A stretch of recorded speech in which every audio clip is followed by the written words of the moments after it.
We're now going to have a look at the derivatives of two important but a little bit more advanced functions, namely the exponential and the logarithm.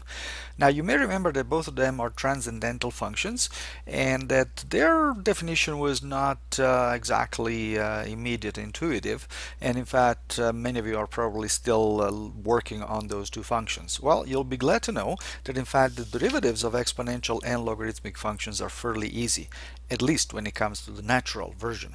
So let's see, for instance, to compute the derivative of the natural exponential function, what do? Well, just like we've done so many times before, we have to go back to the definition of derivative.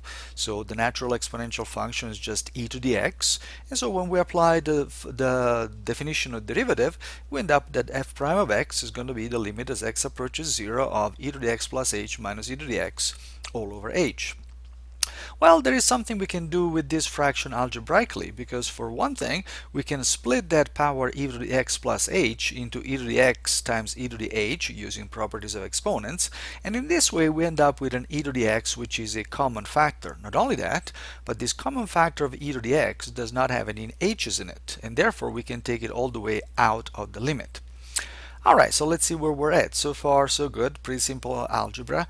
Now look at this limit that we have here. If you notice, this limit is exactly the same as the limit that we started from, as long as we set x equals 0. Remember that we have actually taken the e to the x out of that fraction, so it's the same thing as having nullified it. So what that means is that this limit is, by definition, the derivative of this exponential function at 0. And it looks like we're running in circle until we realize a very important fact. Remember, when we look at the derivative of this function at 0, we're looking at the slope of the tangent line to the exponential function at x equals 0, which is at the common point 0, 1. But if you go back to the definition of the number e, this number was chosen exactly because the slope of that tangent line was equal to 1. That was the whole point. Remember, this strange number e, this irrational number with a strange sequence of decimal digits in its expansion, was chosen exactly because its slope, the slope of the corresponding exponential function at the common point was 1. That means that this f prime of 0 is just 1, and it turns out that, lo and behold, the derivative of e to the x is just again e to the x. So very, very, very simple.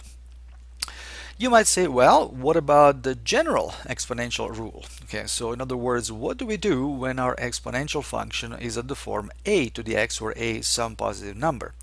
Actually, it is quite simple to do. It's not much more complicated, as long as we remember that we can write any positive number as the natural exponential form of some other number. So, and the other number, of course, is going to be ln a. So what I'm saying, in other words, is that any number a can be written as e to the ln a. Remember, e and logarithm are inverses of each other. They cancel each other out. So I can write a, any positive number a, as e to the ln a. Alright, now what I can do is I can use properties of exponents to put together those two exponents and say that that's the same thing as e to the power x times ln a. Hey, I'm sneaking some Italian in there, x instead of x. Okay.